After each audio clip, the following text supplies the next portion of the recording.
Sudigali Sudheer Telugu TV ఇండస్ట్రీలో తోపు celebrity. అద్భుతంగా తనని తాను మలుచుకున్నాడు.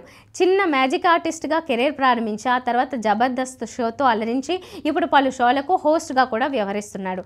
ఈ క్రమంలోనే సినిమాల్లో కమెడియన్గా, క్యారెక్టర్ ఆర్టిస్ట్గా నటించాడు. ఆపై సాఫ్ట్వేర్ సుధీర్ సినిమాతో హీరోగా ఎంట్రీ ఇచ్చాడు. కానీ ఫలితం పెద్దగా ఆశాజనకంగా ఏం లేదు.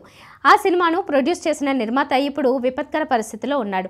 ఆ తర్వాత హీరోగా చేసిన వాంటెడ్, పండుగాడు, 3 మంకీస్, గాలోడు, కాళింగ సహస్ర సినిమాలు సైతం మంచి సక్సెస్ను ఇవ్వలేదు. అప్పుడెప్పుడో ప్రారంభించిన గోట్ సినిమా ఇంతవరకు రిలీజ్కు నోచుకోలేదు. ఈ క్రమంలోనే మరో సినిమాను అనౌన్స్ చేశాడు సుధీర్. ఇప్పుడు ఏకంగా పాన్ వరల్డ్ అంటూ పెద్ద బాధ్యతనే భుజాలకు ఎత్తుకున్నాడు. రామ్ చరణ్ వీరాభిమాని శివ చెర్రీ ఈ చిత్రాన్ని ప్రొడ్యూస్ చేస్తున్నాడు. SS5 అనే వర్కింగ్ టైటిల్తో వస్తున్న ఈ చిత్రాన్ని పాన్ వరల్డ్ మూవీగా ప్రచారం చేస్తున్నారు. సెప్టెంబర్ 29న ఉదయం 10 గంటలకు హైదరాబాద్లోని రామానాయుడు స్టూడియోస్లో అధికారికంగా ప్రారంభం కానుంది. తాజాగా 12 ఇంటర్నేషనల్ లాంగ్వేజెస్లో టైటిల్ కార్డ్ రివీల్ చేశారు. శివ చెర్రీ వజ్ర వారాహి సినిమాస్ అనే బ్యానర్ స్టార్ట్ చేసి తొలి ప్రయత్నంగా ఈ మూవీ చేస్తున్నారు.